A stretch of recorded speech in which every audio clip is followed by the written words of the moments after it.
Glorificado e exaltado é o Pai, o Filho e o Espírito Santo, agora e para sempre. Amém.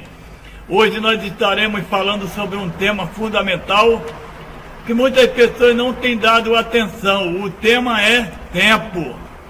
E a pergunta é, e o que é o tempo? Diz as Escrituras Sagradas que 1000 anos é como um dia, e um dia como 1000 anos.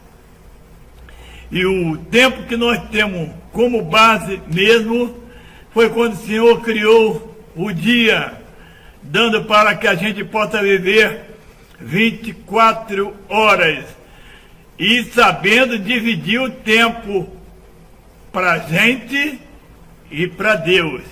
E você? Você tem dividido o seu tempo com Deus? Podemos dividir o tempo com o Senhor em 3 partes. 8 horas para dormir, 8 horas para você cuidar da sua vida e 8 horas para fazer a obra de Deus. E você tem feito isso? Se você não tem feito isso, você vai ser cobrado. Em Salmo 40, no versículo 1, 2 e 3, ou nas estrofe 1, 2 e 3, porque salmo são poesias, diz o seguinte: esperei com paciência no Senhor, e Ele se inclinou para mim e ouviu o meu clamor. Tirou-me de um lago horrível, de um charco de lodo, pôs os meus pés sobre uma rocha, firmou os meus passos e pôs um novo cântico na minha boca, um hino ao nosso Deus. Muitos o verão e temerão e confiarão no Senhor. Amém. Muitas pessoas dizem que pedem ao Senhor paciência, mas na Bíblia está escrito que ela é gerada pelas situações que passamos. E não somente isso, mas também nos gloriamos nas tribulações, sabendo que a nossa tribulação produz a paciência. Romanos capítulo 5, versículo 3. Nos gloriamos nas nossas tribulações, ou seja, nos gloriamos na nossa luta.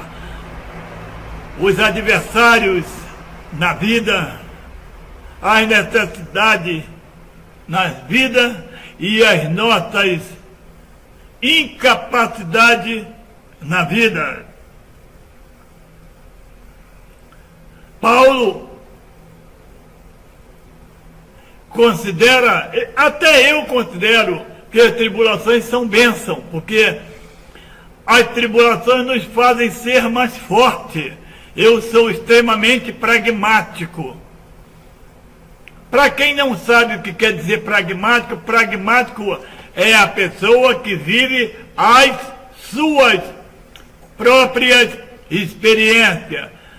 Todas as minhas experiências que eu tive no mundo durante 44 anos, quando eu vivia pelo crime, todas aquelas experiências foram boas para mim.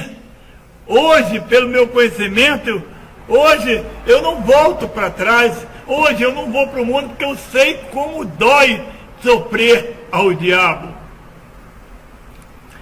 Glórias ao Pai, glórias ao Filho e glórias ao Senhor Espírito Santo.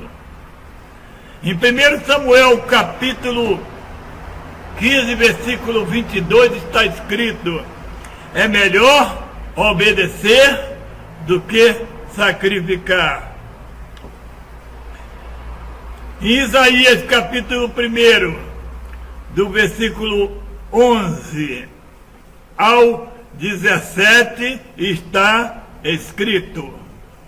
Isaías capítulo 1, versículo 11 ao 17. O Senhor, nosso Deus, falou: de que me serve a mim a multidão dos vossos sacrifícios, diz o Senhor. Já estou farto dos holocaustos de carneiro e da gordura de animais inúteis. E não folgo com o sangue de bezerros, nem de cordeiro, nem de bode. Quando vindes para comparecerdes perante mim, quem requereu isso de vossas mães? Que viesses pisar os meus átrios? Não tragais mais oferta inútil, não tragais mais oferta de balde. O incenso é para mim abominação, e também as festas da lua nova, e os sábados, e as convocações das congregações. Não posso suportar iniquidade, nem mesmo o ajuntamento solene. As vossas festas da lua nova e as vossas solenidades as aborrece a minha alma, já me são pesadas, já estou cansado de as sofrer. Pelo que quando estender as mãos, esconde de vós os meus olhos. Sim, quando multiplicai as vossas orações, não as ouço, porque as vossas mãos estão cheias de sangue. Lavai-vos, purificai-vos, tirai a maldade de vossos atos de diante dos meus olhos e cessai de fazer o mal. Aprendei a fazer o bem, praticai o que é reto, ajudai o oprimido, fazei justiça aos órfãos, tratai da causa das viúvas. A palavra tribulação refere-se a todos os tipos de provações que podem nos afligir. Isso inclui coisas como necessidades financeiras ou materiais, circunstâncias difíceis, tristezas, enfermidades, perseguição, maltrato ou solidão, que é a ausência de Deus na vida do homem. Isso é a solidão, não a ausência de pessoas, pois às vezes estamos no meio da multidão e nos sentimos sozinhos. Em meio a estas aflições, a graça de Deus nos capacita a buscar mais diligentemente a sua face e produzir em nós um espírito e caráter perseverantes que vencem as provações e as aflições da vida.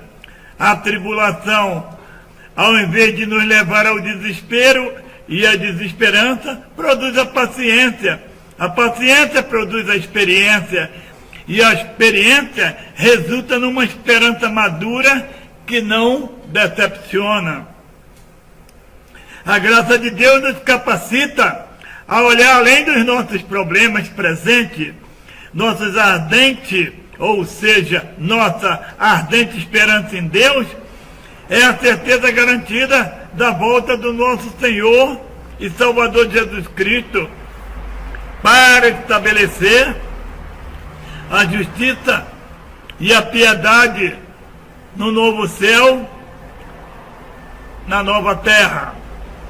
Em 1 Tessalonicenses, versículo 4, 13 e Apocalipse 19, 22. Entretanto, enquanto estivermos na terra, temos o amor de Deus derramado em nossos corações pelo Espírito Santo, a fim de nos consolar em nossas provações e trazer até nós a presença de Cristo. João capítulo 14, versículo 16 ao 23, quando o Senhor disse: eu rogarei ao Pai e Ele vos dará outro Consolador para que fique convosco para sempre. O Espírito da verdade que o mundo não pode receber, porque não o vê, nem o conhece, mas vós o conheceis, porque habita convosco e estará em vós. Não vos deixarei órfão, voltarei para vós. Ainda um pouco, e o mundo não me verá mais, mas vós me vereis, porque eu vivo e vós vivereis. Naquele dia conhecereis que estou em meu Pai, e vós em mim, e eu em vós. Aquele que tem meus mandamentos e os guarda, este é o que me ama. E aquele que me ama será amado de meu Pai, e eu o amarei e me manifestarei a ele. Disse-lhe Judas, não o Iscariote: Senhor, de onde vem que te hás de manifestar a nós e não ao mundo? Jesus respondeu e disse-lhe: se alguém me ama, guardará minha palavra, e meu Pai o amará.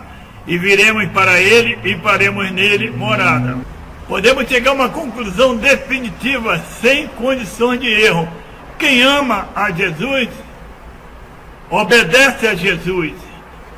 Quem diz que ama Jesus e não obedece a Jesus é mentiroso. Está sendo usado pelo diabo, porque mente. Porque certa vez perguntaram para Jesus: Senhor, como se conhece o homem quando serve ao Senhor? Jesus disse: se conhece a árvore pelos frutos. Resumindo, se conhece o homem pelas ações dele, não pelas palavras, porque falar, o homem fala o que quer. Às vezes você diz: mas eu tenho Jesus, eu não faço isso nem faço aquilo. Você não obedece a Jesus, você não faz isso ou faz aquilo por medo, até por uma questão de consciência ou inteligência. Mas obedecer a Jesus, você não obedece. Além dos mandamentos que nós temos que obedecer, a única ordem que Jesus Cristo deixou para nós foi: prega o meu evangelho para todas as criaturas no mundo. E você tem pregado? Não.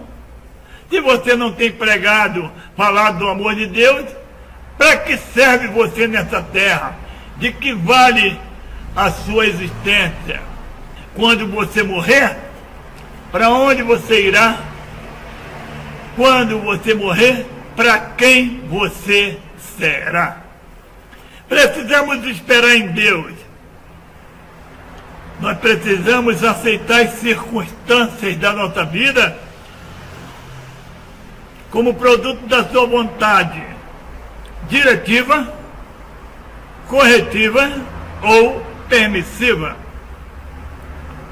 Deus tem um plano eterno que inclui os propósitos e atividades de todas as pessoas na Terra. E esperar é contar com a realização de coisas desejadas ou prometidas, aguardar, ter fé, confiar, estar na expectativa. E ser, não se precipitar nas decisões, orar e consultar ao Senhor. Como eu falei anteriormente, a questão do tempo se resume mais explicitamente como tempo, dia, luz, nascer do sol, noite, trevas, tarde, manhã, primeiro dia. Esse é o nosso tempo, primeiro dia, quando Deus criou todas as coisas. Em Eclesiastes, versículo 8, ou seja,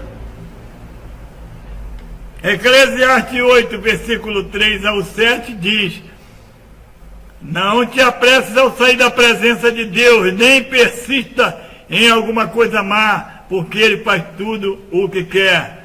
Porque a palavra do rei tem poder, e quem lhe dirá: que fazes? Imagine a palavra de Deus.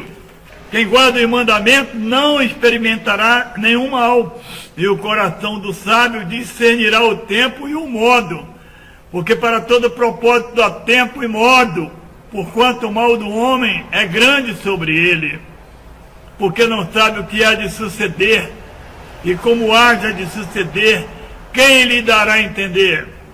Há pessoas que são extremamente eufóricas, apressadas, e por isso não entendem o porquê de terem que esperar pela ação de Deus, mas elas se antecipam e fazem as coisas a seu próprio modo. Um dos maiores erros que foi cometido, que a Bíblia conta, por causa de pressa, está escrito em Êxodo capítulo 32. Mas o povo, vendo que Moisés tardava em descer do monte, acercou-se de Arão e lhe disse: levanta-te, faze-nos um Deus que vá diante de nós, porque quanto a esse Moisés, o homem que nos tirou da terra do Egito, não sabemos o que lhe aconteceu. E essa atitude deixou Deus tão furioso que Deus pretendia até mesmo destruir a humanidade. Tudo que fazemos sem esperar em Deus, tudo que fazemos sem esperar as respostas de Deus, transforma-se em maldição. Uma das coisas que eu tenho mais visto dentro da igreja são casamentos fracassados. Como eu falei, um dos maiores problemas que eu tenho visto na igreja é que os homens entram na igreja, acham a irmã bonita, se casa com a irmã e diz que foi Deus que deu para ela. Diz que foi Deus que deu aquele casamento, usando primeiro o nome do Senhor em vão. Se Deus tivesse abençoado aquele casamento não estava assim desfeito. O segundo exemplo que eu vou citar, sobre Saul e Samuel. Saul foi constituído rei de Israel. Saul recebeu a maior autoridade de Deus como rei. E ainda tinha ao seu lado um amigo Samuel, que era profeta de Deus, e que Deus falava com Saul através de Samuel. Um grande privilégio. Saul não teve paciência em esperar em 7 dias. Tem pessoas que não esperam nenhum dia, quanto mais 7. Samuel estava determinado a oferecer o sacrifício de ofertas pacíficas. Não teve paciência. Saul tomou a frente de Samuel e fez o sacrifício no lugar do profeta. O resultado foi o pior possível, perdeu o reinado. Há pessoas que esperam sem fé, dizem ainda mais que tudo que vier é lucro. E a maioria do que se recebe que não vem de Deus, tudo que não se recebe que não vem de Deus é maldição. Conta-se uma história que na feira espiritual, lá estava o diabo com as suas bugigangas para negociar com os homens. Vendia para quem quisesse comprar. Foi anunciado que o diabo deixaria as ferramentas arrumadinhas e vendia para qualquer um que pagasse o preço. No fim das contas, e assim elas foram colocadas de uma forma bem arrumada para chamar a atenção. E elas eram malícia, ódio, maus pensamentos, maus desejos, inveja, sensualidade, ciúme, fraudes, vícios e todos os outros instrumentos do mal estavam lá com seu preço. Mas uma estava separada, se encontrava com a aparência de uma ferramenta inofensiva, que, apesar de estar usada, tinha um preço superior ao de todas as outras ferramentas. Resumindo, era a ferramenta mais cara. Alguém disse: nossa, mas por que ela está tão cara? O diabo disse: ela é mais útil do que todas as outras ferramentas. Com ela eu posso entrar em qualquer homem e uma vez no interior dele eu posso manobrá-lo da maneira que melhor me convém. Essa ferramenta está usada porque eu a utilizo em quase todo mundo e pouquíssimas pessoas sabem que ela me pertence. É supérfluo acrescentar que o preço fixado pelo diabo para a ferramenta era tão alto que a ferramenta nunca foi vendida. O nome da ferramenta, de repente você está com ela. Desânimo. Não permita que o desânimo, que o seu inimigo destrua.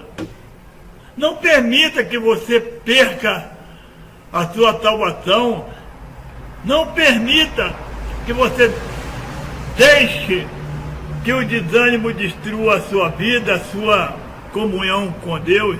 Muitas pessoas que têm pouca paciência esperam a providência divina, mas no interior estão angustiadas, esperam ansiosas.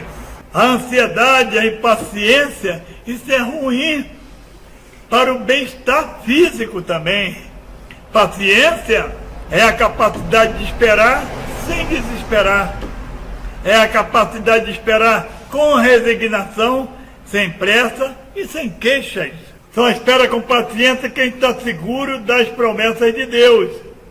No hino 107 da harpa cristã, o profeta cantou: firme nas promessas do meu Salvador, cantarei louvores ao meu Criador. Quando Josué deu a primeira volta na muralha, nada aconteceu. Nem na segunda, nem na terceira, nem na quarta, nem na quinta. E nem na sexta. Nada. Talvez alguém tenha falado para Josué, ficar dando volta ali era em vão. Talvez alguém lhe diga que se você continuar acreditando nas promessas de Deus, é em vão. Quantos já lhe disseram, não vale a pena ser crente? Quantos já lhe disseram, não vale a pena servir a Jesus, ser cristão, isso não funciona, olha o mundo aí. E você aceitou e desviou.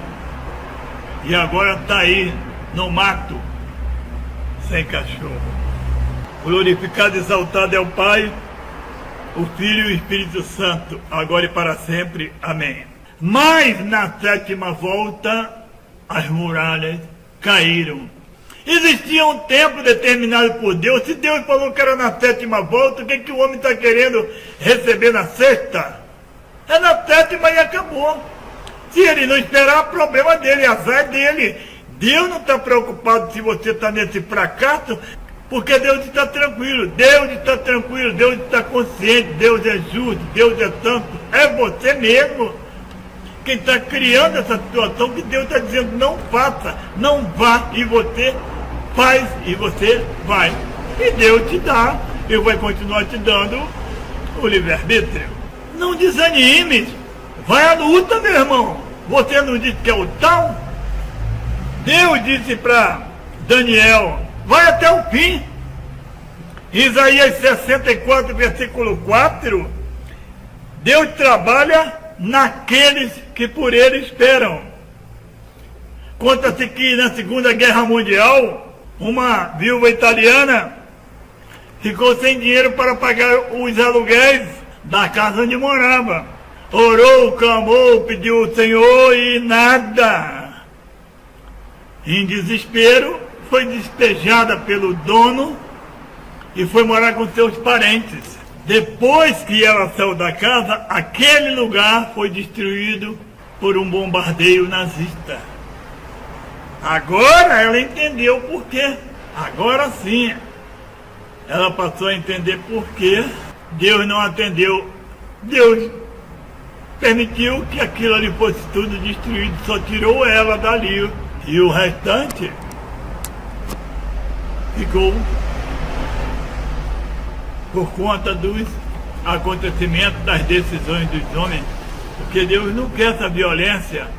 A ordem de Deus é para que a gente não mate. Em Salmo 27,14 diz que espera no Senhor. Salmo 27,14, espera no Senhor, ser forte, anima-te, espera no Senhor. Isaías capítulo 40, versículo 31, diz que esperam no Senhor, renovarão as suas forças, subirão com asas como águias, correrão e não se cansarão, andarão e não se fatigarão.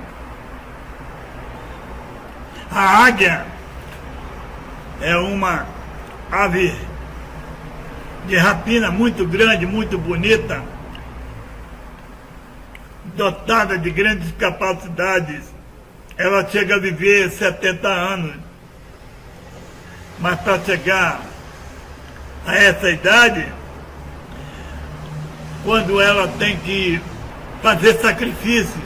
O bico já está curvo demais que machuca o peito dela.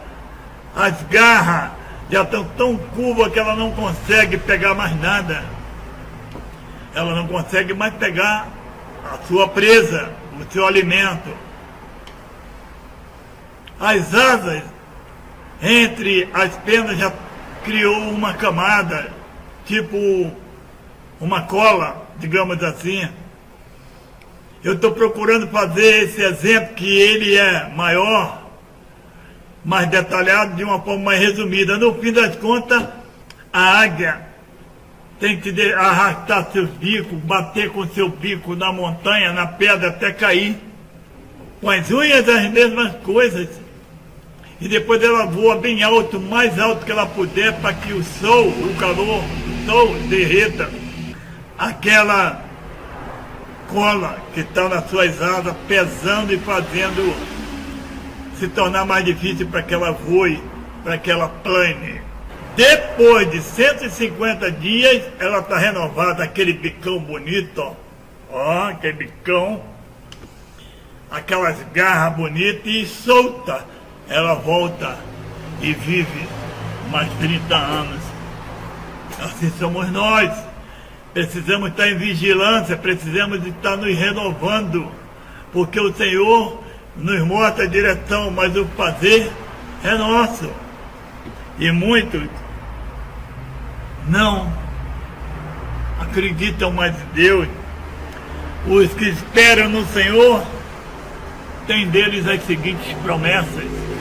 Primeiro, Deus não é como um homem que mente. Deus não pode mentir. Primeiro, os que esperam no Senhor recebem uma força divina para vivificá-lo no meio do cansaço e da fraqueza.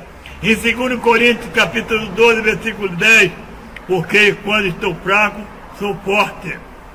2. A capacidade de elevar-se acima das suas dificuldades, assim como a águia que paira nas alturas do Senhor. Confia no Senhor. Deus não nos abandona. Que motivo Deus teria para nos abandonar? A capacidade de cansar é humana. A capacidade de correr espiritualmente sem se cansar e de caminhar firmemente para frente sem desfalecer, quando parece que Deus demora em agir, vem de Deus. Deus promete que se o seu povo confiar nele, com paciência, ele proverá todo o necessário ao seu sustento, continuamente. Em Salmo 40, versículo 13, diz que tirou-me de um lago de lodo. Há muita gente hoje no poço, muita gente dentro da igreja no poço. Vai na igreja apenas para ser visto pelo povo, para não deixar que as pessoas digam: você está desviado, mas no fundo está mesmo. Não adianta. Hoje a maioria das pessoas estão na fossa, vivendo no meio do cocô. Jovens, velhos, ricos e pobres estão deprimidos. A humanidade encontra-se num verdadeiro e tremendo lamaçal, numa tremenda poça de lama, num tremendo esgoto. A lama moral, a lama social e o pior de tudo, lama espiritual, as drogas, o sexo desenfreado, a pedofilia, o crime, a violência, a falta de amor. Muitos estão endividados, vivendo numa situação difícil, mas se esquece que o Senhor soluciona todos os problemas, mas não querem continuar vivendo assim, já se acostumou. O salmista diz: tirou-me de um charco de lodo, que é traduzido poço de perdição, lamaçal. É Deus que nos estende o seu braço amigo e nos tira do terrível charco de lodo. Ainda resta uma esperança. O sol continua no seu percurso diário. A semente ainda nasce, a chuva ainda rega a terra, as nuvens ainda viajam pela imensidão e as estrelas brilham no espaço sem fim. E Deus ainda está esperando o seu retorno. O céu ainda anuncia a glória de Deus, o firmamento, a obra de suas mãos. Deus ainda espera que seus filhos rebelados, desviados, caminhem em sua direção. O Senhor dos Exércitos, que desatolou o criminoso e arrependido rei Davi, Deus estendeu as mãos a Pedro, perdido e naufragado. O Cristo que salvou a Zaqueu, o agiota. O Senhor que recuperou o falsário Levi. Jesus de Nazaré que converteu a Paulo, o perseguidor, que salvou Maria Madalena da prostituição e tirou Lázaro do túmulo frio e sem vida, nos diz: vinde a mim, eu vou sarar a todos, curar seus filhos, limpar suas consciências, purificar para sempre sua vida. Sim, tudo é possível se você crer de todo o seu coração. Digo eu para você, Jesus pode transformar você, Ele pode fazer dos fragmentos da sua vida, cheio de ilusões, um cidadão para o reino eterno de Deus. Deus pode ajuntar os pedaços das suas ideias destruídas e refazer uma existência cheia de bálsamo e humanidade. Deus trabalha por aqueles que neles esperam. Isaías 64:4. Deus pode estar em silêncio, mas isso não significa que Ele está parado, inerte. Deus não está sem se importar com seus problemas. Ele está trabalhando. Deus está criando uma situação favorável. Deus trabalha em nós, apesar de nós e por nós. Apesar das nossas desobediências, a justiça de Deus, a misericórdia de Deus dura para sempre. Elas são renovadas a cada manhã. Por isso, hoje, nessa tarde de domingo, enquanto as pessoas estão na praia, muitos crentes, muitos que estão na igreja, estão se expondo ao ridículo, esquecendo que haverá um acerto de conta. Deus trabalhou em Moisés, lapidando seu coração para que pudesse liderar o povo de Israel rumo à terra prometida. Deus trabalhou em Josué, na oficina da adversidade, até que estivesse apto para ser vice-rei do Egito, e assim cumprir os propósitos de Deus. Deus trabalhou na vida de Paulo, transformando de perseguidor da igreja em servo, disposto a sofrer pela causa do Evangelho, segundo Coríntios 11, versículo 22 ao 28. Deus trabalha na minha vida até hoje para que eu possa ser um grande profeta, um grande ganhador de almas, para que eu possa cumprir a minha missão que Ele determinou. Até os dias de hoje eu sei que o Senhor tem me lapidado, porque eu sou pequeno, sou fraco e sou pecador. Mas eu sei que o Senhor está na minha vida e ninguém pode provar ao contrário. 1000 cairão à minha direita e 10.000 do outro lado. Glorificado e exaltado é o Pai, o Filho e o Espírito Santo, agora e para sempre. Amém.